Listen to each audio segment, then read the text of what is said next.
بسم اللہ الرحمن الرحیم۔ السلام علیکم۔ قرآن دین چینل میں ایک نئی معلوماتی ویڈیو کے ساتھ انا میسج آپ کی خدمت میں حاضر ہیں۔ آج کل سوشل میڈیا پر کثرت سے جمعہ مبارک کی پوسٹ کی جاتی ہے۔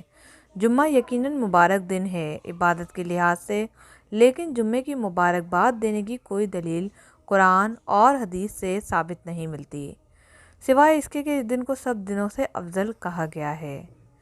ابن قیم رحمۃ اللہ علیہ نے کہا کہ جمعے کے خصوصی فضائل بیان کرتے ہوئے فرماتے ہیں کہ یہ عید کا دن جو ہر ہفتے دہرایا جاتا ہے۔ ٹھیک ہے، تو اس طرح مسلمانوں کی 3 عیدیں ہیں: عید الفطر، عید الاضحیٰ جو سال میں ایک بار آتی ہے، اور جمعہ جو ہر ہفتے میں ایک بار دہرایا جاتا ہے۔ مسلمانوں کا عید الفطر اور عید الاضحیٰ کی موقع پر ایک دوسرے کو مبارکباد دینا صحابہ سے روایت ہے، جب تک کہ جمعے کے دن ایک دوسرے کو مبارکباد دینے کا تعلق ہے یہ ثابت نہیں ہے، کیونکہ حقیقت میں جمعہ عید ہے یہ صحابہ رضی اللہ عنہ جانتے تھے، اور وہ اس کے فضائل کے بارے میں ہم سے زیادہ علم رکھتے تھے اور وہ اس کا احترام کرتے تھے، مگر ایسی کوئی روایت نہیں ہے کہ جس سے ثابت ہو کہ وہ ایک دوسرے کو جمعے کی مبارکباد دیتے تھے اور تمام نیکی ان کی پیروی میں اللہ ان سے راضی ہو۔ ہر جمعے کو ٹیکسٹ پیغامات بھیجنا اور اس جملے پر احترام کرنا کہ جمعہ مبارک کے بارے میں کیا حکم ہے۔ انہوں نے جواب دیا، ابتدائی نسل جمعے کو ایک دوسرے کو مبارکباد نہیں دیتی تھی، تو ہمیں تو وہ متعارف نہیں کرانا چاہیے، اور جو انہوں نے نہیں کیا تھا۔ اس طرح ایک اور فتویٰ شیخ سلیمان رحمۃ اللہ علیہ کی طرف سے جاری کیا گیا تھا، جب انہوں نے کہا کہ ہم نے سوچا کہ اس طرح ایک دوسرے کو جمعہ مبارک کہنا درست ہے، کیونکہ یہ دعاؤں کا ذکر میں آتا ہے جس کی بنیاد قرآن و سنت پر ہونی چاہیے، کیونکہ یہ خالصتاً عبادت کا معاملہ ہے، اور اگر یہ اچھا ہے تو نبی صلی اللہ علیہ وسلم اور ان کے صحابہ رضی اللہ عنہ ان سے راضی ہوں، تو ہم سے پہلے کیا ہوتا؟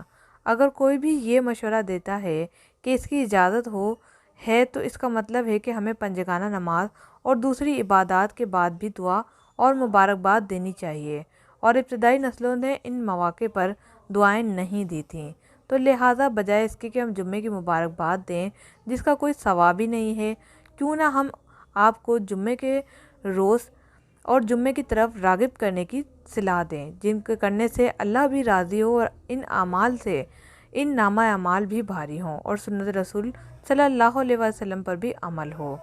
مثلاً جمعے کے روز غسل کا اہتمام کرنا اور اس کی فضیلتیں بیان کرنا۔